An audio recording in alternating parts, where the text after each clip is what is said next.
গ্রুপের যে 4টা প্রপার্টিস ছিল তার মধ্যে একটা প্রপার্টিস ছিল বিপরীতের অস্তিত্ববিধি। বিপরীতের অস্তিত্ববিধি সেখানে ক্লিয়ারলি বলে দিয়েছিল যে গ্রুপে বর্ণিত প্রত্যেকটা উপাদানের একটি ইউনিক ইনভার্স এলিমেন্ট বিদ্যমান। প্রত্যেকটা উপাদানের একটা ইউনিক বিপরীত উপাদান থাকবে, এই জিনিসটি আমরা এখানে প্রুফ করব। এটা কিন্তু গ্রুপের একটা প্রপার্টিস এর মধ্যে পড়ে। তো খুবই সহজ কথাবার্তা, জাস্ট বিপরীতের অস্তিত্ববিধিটা কি আমরা এটাকে একটু জানি। মনে করেন এই গ্রুপ জি এর দুইটা এলিমেন্ট হচ্ছে এ এবং বি। তাহলে যদি আপনার এ বি সমান বি এ সমান ই হয়, এ বি সমান বি এ সমান যদি ই হয়, তাহলে এই বি কে এ এর বিপরীত উপাদান বলা হবে, অথবা এই এ কে বি এর বিপরীত উপাদান বলা হবে। ঠিক আছে, সো এটাকে আমরা এভাবে বলতে পারি এ বি সমান ই অথবা বি এ সমান ই, বি এর সমান ই। তো এই হচ্ছে আমাদের বিপরীতের অস্তিত্ববিধি। আশা করি এতটুকু আমরা বুঝেছি। চলুন এখন এটাকে আমরা একটু সলভ করি। সো এই যে এটা হচ্ছে গুণ প্রক্রিয়ায় একটি গ্রুপে বর্ণিত একটা উপাদান হচ্ছে এ, একটা উপাদান এ।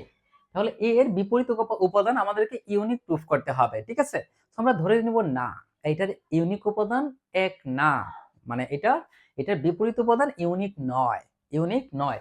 আমরা ধরে নিলাম এই এ যে এলিমেন্টটা ছিল তার দুইটা বিপরীত উপাদান বিদ্যমান, একটা হচ্ছে বি আর একটা কি সি, একটা বি আর একটা সি। এখন এ এর বিপরীত উপাদান যদি বি হয়, তাহলে আমরা কি লিখবো, এ নট বি সমান ই, তাই না? আর এ এর বিপরীত উপাদান যদি সি হয়, তাহলে আমরা কি লিখবো, এ নট সি ইকুয়াল টু ই। এইটাই তো কথাবার্তা না? এইটা থেকে আমরা এই জিনিসটাকে প্রুফ করে ফেলতে পারবো। আর এখান থেকে আমরা কি দেখাবো, এখান থেকে আমরা দেখাবো যে এ এর বিপরীত উপাদান দুইটা না একটা, মানে এখান থেকে আমরা দেখাবো যে এই দুইটাই সেম, মানে এই বি এবং সি সেম। বি এবং সেম যদি সেম হয়, একই জিনিস হয়, তাহলে এ এর বিপরীত উপাদান হবে বি অথবা সি, যে কোনো একটা, দুইটা যেহেতু সেম, তারপরে B equal to C, that means B অথবা কি সি। সো এইটা আমরা এখন সলভ করব। সো দেখেন এখানে আমরা দুইটা ডেফিনিশন লিখেছি। সো প্রথম যে ডেফিনিশনটা আমরা লিখেছি, সেইটা হচ্ছে যদি যদি এ এর বিপরীত উপাদান কি হয়, এ এর বিপরীত উপাদান হচ্ছে ই হয়, তাহলে দেখেন এ এর বিপরীত উপাদান যদি ই হয়, তাহলে বি এর বিপরীত উপাদান হবে এ, মানে এ এর বিপরীত উপাদান যদি বি হয়, বি এর বিপরীত উপাদান হবে এ।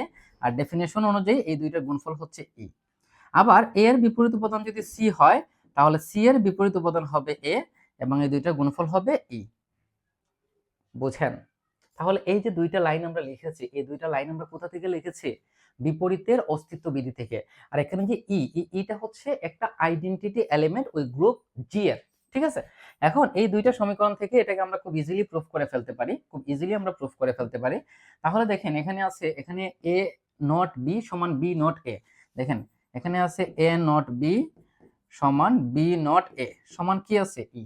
এখন এইখানে প্রমাণ করেছে শেষের দুইটা পার্ট থেকে, এই অংশটা থেকে প্রমাণ করেছে। এখন আপনি যদি এইটা এবং এইটা নিয়ে প্রমাণ করতে চান, মানে প্রথম এবং তৃতীয় রাশি নিয়ে যদি প্রমাণ করতে চান, তাহলে কিন্তু কোনো সমস্যা নাই, সো আমরা যদি এইটা থেকে প্রমাণ করি, তাহলে দেখেন এখানে আছে বি এবং এ, নাই কে সি, সো সিটাকে আমরা গুণ করব। তাহলে দেখেন এইটার সাথে আমরা সি কে গুণ করলাম, তো সি কে কিন্তু আমরা শেষে গুণ করেছি, মানে ডান দিকে, সো এটার ক্ষেত্রে আপনাকে ডান দিকে গুণ করতে হবে। ওকে, তাহলে এখান থেকে আমরা কি পাবো, B not A not C সমান হয়ে যাবে সি। কারণ এটা কি, এটা হচ্ছে একটা আইডেন্টিটি এলিমেন্ট, এটা কি একটা আইডেন্টিটি এলিমেন্ট, এবং আইডেন্টিটি এলিমেন্টের ডেফিনেশন থেকে আমরা জানি যে আইডেন্টিটি এলিমেন্ট গুণের ক্ষেত্রে আইডেন্টিটি এলিমেন্ট হচ্ছে এমন একটা এলিমেন্ট যা পৃথিবীর যে কোনো সংখ্যার সাথে গুণ করলে ওই সংখ্যাটা অপরিবর্তিত থাকবে। তাহলে যেহেতু ই একটা আইডেন্টিটি এলিমেন্ট, সো ই এর সাথে যদি আমরা সি কে গুণ করি, তাহলে সিটা অপরিবর্তিত থাকবে। ঠিক আছে, আর ই তো এখানে আইডেন্টিটি এলিমেন্ট। সো এইটা হচ্ছে এই অংশ থেকে আমরা পেয়েছি। ঠিক আছে, এখন আপনি যদি এই অংশ নিয়ে কাজ করেন এরকম এ নট বি সমান ই, তাহলে সমস্যা নাই, এখানে এ এবং বি আছে, আপনি সি গুণ করেন, তাহলে এখান থেকে আমরা কি লিখবো, এ নট বি নট সি সমান হচ্ছে ই নট সি। তাহলে কি হবে, এ নট বি নট সি সমান হচ্ছে সি। একই বিষয়, এইটা যে কথা এইটা একই কথা। ঠিক আছে, তো আপনি এই প্রথম এবং তৃতীয় রাশি নিয়ে করতে পারেন, বা দ্বিতীয় এবং তৃতীয় রাশি নিয়ে করেন, বিষয় একই।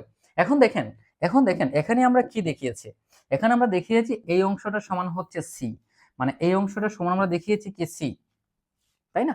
এখন আমরা পরের অংশ, পরের 2 নং সমীকরণে কি আছে, এ এবং সি আছে, এ এবং সি আছে। সো এখানে আমরা বি নিয়ে আসবো, কি নিয়ে আসবো, বি নিয়ে আসবো।